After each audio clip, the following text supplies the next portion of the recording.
was behind him. He resigned on his own because of pretty much burnout. It wasn't for money. This stuff that keeps continually going around is false, 100%. Dr. Bion respected us. We respected him. We did everything we could possibly do to help him. His business down in Vegas, his hospital work, he was working for nothing. It was volunteer. But to accuse this commission of not supporting Dr. Bion and our public health office is absolutely false. And I don't want to hear it anymore. So if you bring it up to me again, you're going to hear it again. We supported him. If you want to put it on an agenda item, I think maybe that. No, I'm letting off a little because that's the way it was. That's the way it is. I feel the same way. That's fine. Okay. That's not what happened. That being said, we're going to ask for any other public comment, either in the building or on the phone. Is there anybody on the phone? Mike? No, sir. Seeing none in the building or on the phone, we are going to close public comment. And we are going to go to page 2. Item 1 is notice of timed items. The chair, I will recess the regular county commission meeting to hold a special meeting of the White Pine County Fire Commission. It's item A at 9 a.m. Item 1 is discussion for possible action. The approval of the FY 2020-2021 debt management policy indebtedness and the 5-year capital improvement plan reports for White Pine County Fire Protection District. Elizabeth, are you on the phone? Yes, sir, I am. Okay, go ahead. Okay, so this is a report that we have to file annually with the state, and it provides for our debt management policy, which has been updated but has no substantial changes. It provides for the indebtedness report required by statute. We have now outstanding debt for the fire district, and it also provides for the 5-year capital improvement plan. And all I show on that is that we have $1,035,000 budgeted in the upcoming fiscal year, and those are for upgrades to our volunteer fire stations. And so I would ask for, and also $172,000 for ambulance purchase. I would go ahead and ask for your approval on those reports unless you have any questions. Anybody got any questions of Elizabeth on what our fire capital 5-year capital improvement on the fire district is? She explained the amount of money and what we're doing with the money. Does anybody have a question of it? If not, I'll look for a motion to approve. Move to approve. Motion by Travis. Second. Second by Shane. Any further discussion? All those in favor? Aye. Opposed? None. That's unanimous. Item 2 is discussion with possible action and approval to award a construction bid for the McGill Fire Station restrooms, PWP number WP 2020-335. Bill Calder with Public Works. Bill, are you on the phone? Bill Calderwood, are you on the phone? Excuse me, Mr. I am. Okay, Bill. All right. We're just being handed out the bid slip, so if you could give us some update on it and just what we got going here. Is there anyone on the phone or in the audience from Basin Engineering? Yeah, BJ was here just a second ago. He's right in Oh, front he's of right in front of me. I can't, yeah, he's right in front of me. Yeah, basically, BJ's here. I have them represent that bid. Okay, BJ, go ahead. We received 3 bids on this project. One from Pearson Brothers, O'Flaherty Plumbing, and Shelter Construction. The low bidder on the project was O'Flaherty Plumbing at $120,176. Second bid was Shell Creek at $189,959.60.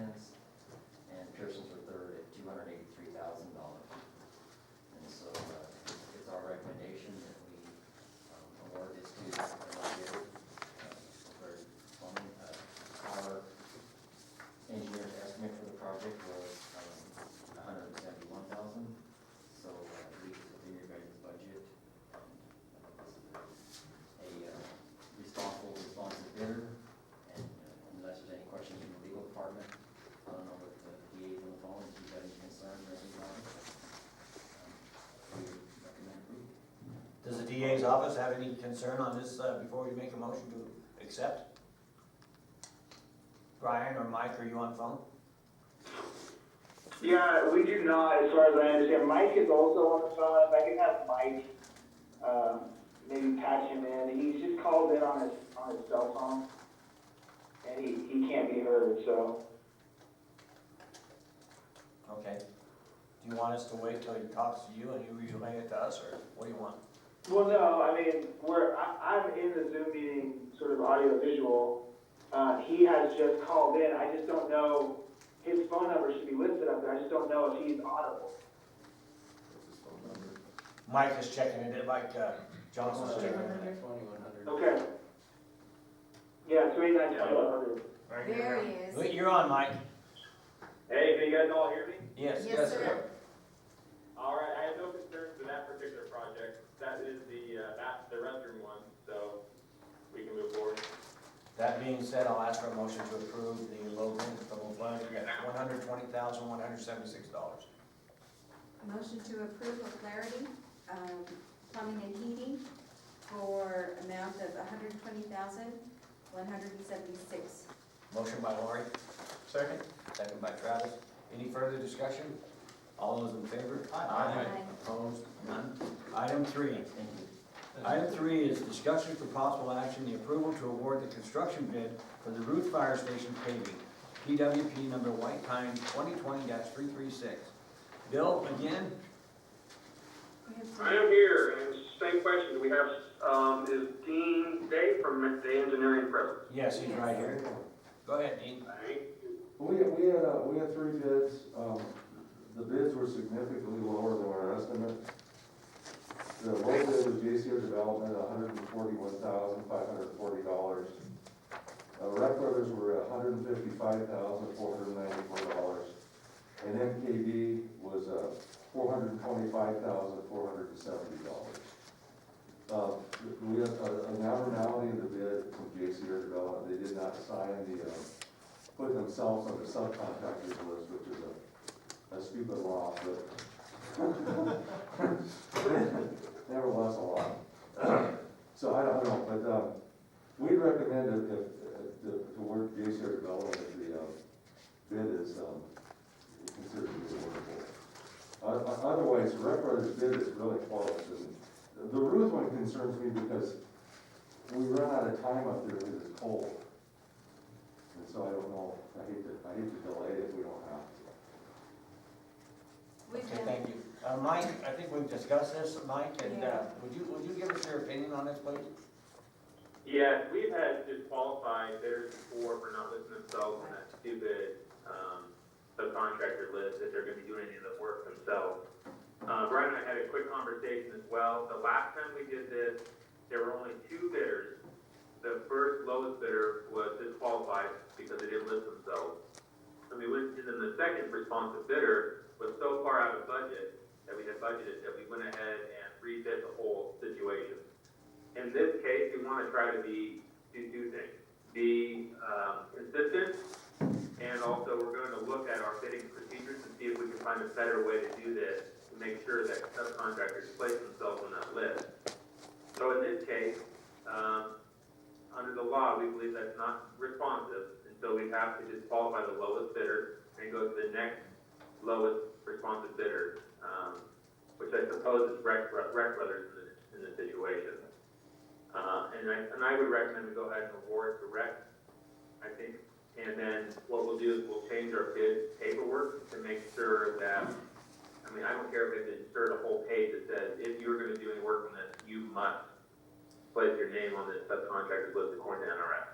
So, because it's really unfortunate, but we have to be consistent. I think this is the most legally defensible position. Rebidding for everyone, it just does, not only will it delay the project, but it will also, would seem to be unfair to the other contractors as well. Anyone got any questions of Mike on this? no, I do not want a protest, so I think it's more than appropriate to, There's what, a $14,000 difference on this job, pretty close, That's $14,000. Yeah. The technicality is just simply listing a name. And, so using taxpayer money, it's our job to try to give the taxpayers the best price we can get for them. If it was dollars or anything else, or a couple of hundred to be different, but it's $14,000 from the low bidder to the second bidder. You know, I understand what Mike says, and it's a technicality, I'm not a lawyer, so, but I think just to make the statement that it's our responsibility also to think of the dollars that we're spending of taxpayer money, and for a simple not dotting an I or crossing a T. I mean, that's my opinion, but we've heard from the DA, and he knows a lot more about it than I do, but that's my opinion. But we can, if nobody else got anything to say, we can ask for a motion to approve the second low bidder like the DA has recommended. It's an NRS, and if we don't, I mean, you can't go with it, obviously, because we'll have a protest. Or the bid can be protested, let's put it that way. I have a question for Mike. Are you there, Mike?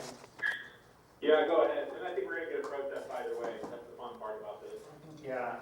The question I have is if we were to go ahead and ignore this and go ahead and take the low bid from JCR, does that open up the door to contractors that have been excluded in the past over this technicality to come back to us with a liability claim?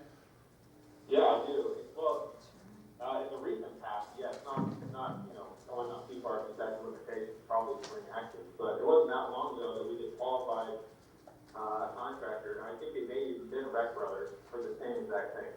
Right. And so to say, we're not gonna pay attention to it now, I mean, it's just kind of tough. And I think we can fix that going forward maybe a little bit, because it allows us, there may be a provision that allows us to reach out to the bidders in the first couple hours and say, hey, you forgot to dot this I or cross this T, as was mentioned.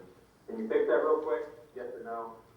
So, I don't know, there's a couple things we can do going forward, but I'm just trying to be consistent as possible. I don't like it, but that's the recommendation. You guys still award if you want. We can do a protest either way. Anyone else got any questions or comments about this before we ask for a motion to select one of the contractors? Hearing that, I'm looking for a motion to select one of the other bidders, or to select the second bidder. I guess that's the word. Isn't that what he said? The second bidder. Okay, that's the motion I look for, is to award the contract to the second bidder. Do I have a motion to do that? Move to approve. Motion by Shane, second by Lori. For Rec Brothers? Yes. So, any other discussion? All those in favor? Aye. Opposed? No, I oppose that. Okay, that's, it passes 4-1. Okay, thank you. And the next item on here is, again, Dean's up here, it's item 4 on page 2.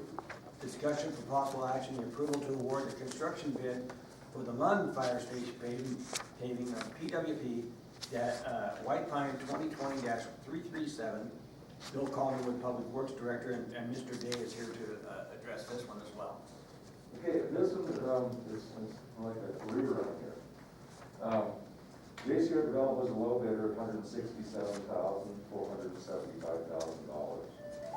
Rec Brothers was next at $215,195, and MKD was at $451,600. And again, JCR did not list themselves on the subcontractor list. This one I think is a little different than Ruth, and we've got, it's not as time sensitive, I don't think, because it's warmer in London. So if you wanted to rebid it or something like that, I think you could make the time maybe to get it paid. Ruth concerns me time-wise. But the situation is similar to Ruth as far as the bids go. JCR was, in this case, JCR was significantly lower. They were like $48,000 lower than Wright Brothers. Okay, Mike, I'll ask for your opinion again. Well, I think if you heard from Dean there, he recognizes the NRS requirement to list yourself if you're going to do any work on the project. If this commission wants to rebid this one and take the time to do it, you can do that in this case. The difference in price is interesting between the two contractors. Or you can just award to the next responsive. Those are your three options. All three would be legal. I'd say we rebid it. I think that's only the fair thing to do, and with this big of an amount between the two.